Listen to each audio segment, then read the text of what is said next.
নমস্কার বন্ধুরা, শখের রান্নায় আমার সব বন্ধুদের অনেক অনেক স্বাগতম। তো বন্ধুরা, আজ আপনাদের জন্য দারুণ মুখরোচক একটি রেসিপি নিয়ে এসেছি। শাক খেতে কে না পছন্দ করেন, আর শাক খেতে কে না পছন্দ করেন। আজ আপনাদের জন্য কলমি শাক ভাজা নিয়ে এসেছি বন্ধুরা, যেটায় কোনো কেমিক্যাল মেডিসিন বা উইদাউট সার। এই কলমি শাকটা জমির কলমি শাক তুলে কিন্তু এটা আজ ভাজা করেছি। তা শুরু থেকে শেষ অবধি রেসিপিটা দেখার অনুরোধ রইল। এখানে দেখুন একদম কচি কচি ডাঁটাগুলো, আর এইগুলো খেতে অসাধারণ লাগে। প্রথমে এই শাকগুলি আমি পরিষ্কার জলে ভালোভাবে 3-4 বার ধুয়ে নেব। ধুয়ে তারপরে কুচিয়ে নিতে হবে।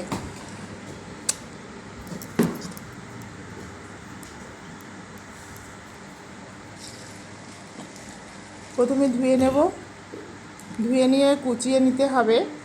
আর এর মধ্যে যাবে হচ্ছে বেগুন ভাজা দিয়ে শাকটা করব। বেগুন দেখুন এখানে সরু সরু খুব ছোট বেগুন আছে।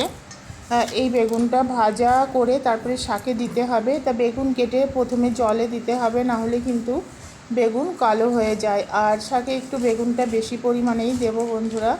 আমি সরু সরু পাতলা পাতলা করে কেটে এটা জলে নিয়ে নিচ্ছি, যেহেতু শাকটা ঝিরিঝিরি করে কোচাতে হবে। আর শাকটা ধুয়ে আমি জলটা ঝরিয়ে নিয়েছি।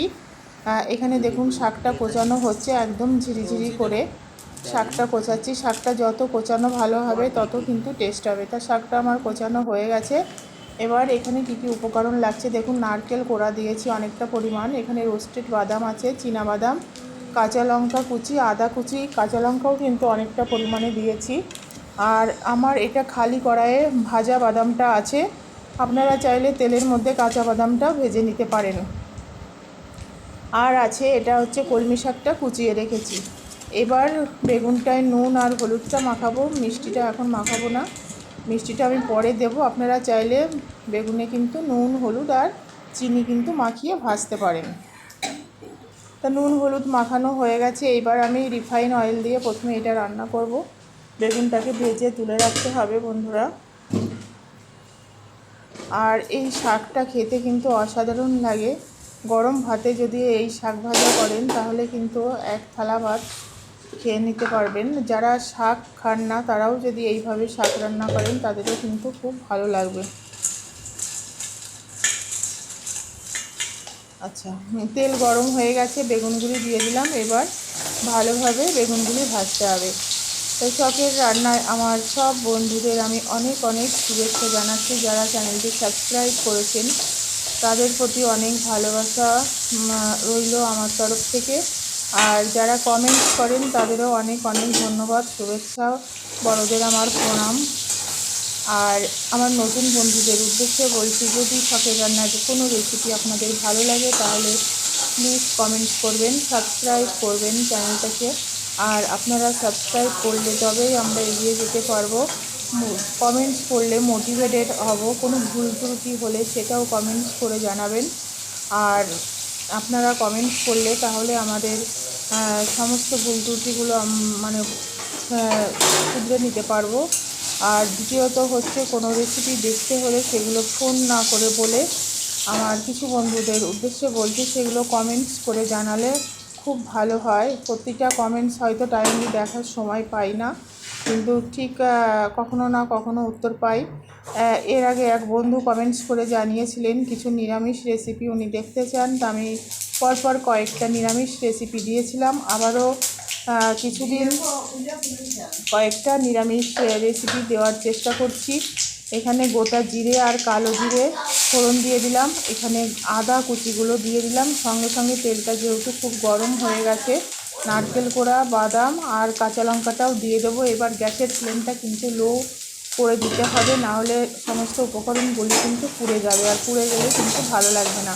এবার গ্যাসের ফ্লেমটা লো করে দিয়ে নারকেল কোড়াটা কিন্তু লাল লাল করে ভেজে নিতে হবে।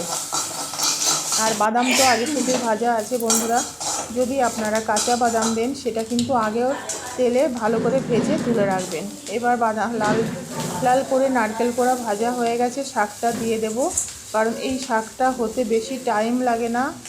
আর মানে কোনো মশলা তো লাগেই না। এইভাবে একটু নারকেল কোড়া দিয়ে যদি রান্না করেন তাহলে কিন্তু অসাধারণ লাগে খেতে।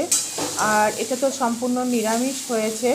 যদি এর মধ্যে আপনারা রসুন কুচি দিতে চান তাহলে কিন্তু সেটা দিতে পারেন। শখের রান্নায় কিন্তু আরও কলমি শাকের রেসিপি আছে, সেখানে রসুন কুচি বা পেঁয়াজ দিয়েও করা আছে, আপনারা সেটা দেখে নিতে পারেন। আর সাবস্ক্রাইব মাস্ট করবেন, শখের রান্নায় সাবস্ক্রাইব করে অল নোটিফিকেশান অন করে রাখবেন, যাতে নতুন নতুন রেসিপি আপলোড হলে সবার আগে আপনার কাছে নোটিফিকেশান যায়। এখানে নুনটা দিয়ে দিলাম, নুনটা পরিমাণ মতো দিয়ে দিচ্ছি, একটু চিনি দেব হালকা, যেহেতু এখন বর্ষাকালের শাক সেইভাবে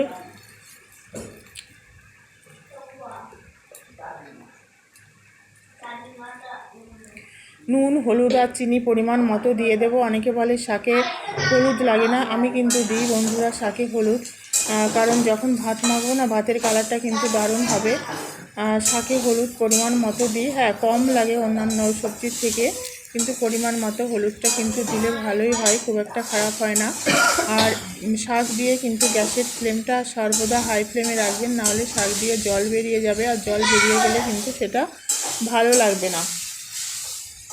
যাই হোক বন্ধুরা, আজকে কলমি শাক ভাজা রেসিপিটা কেমন লাগলো আপনারা কমেন্টস করে জানাবেন।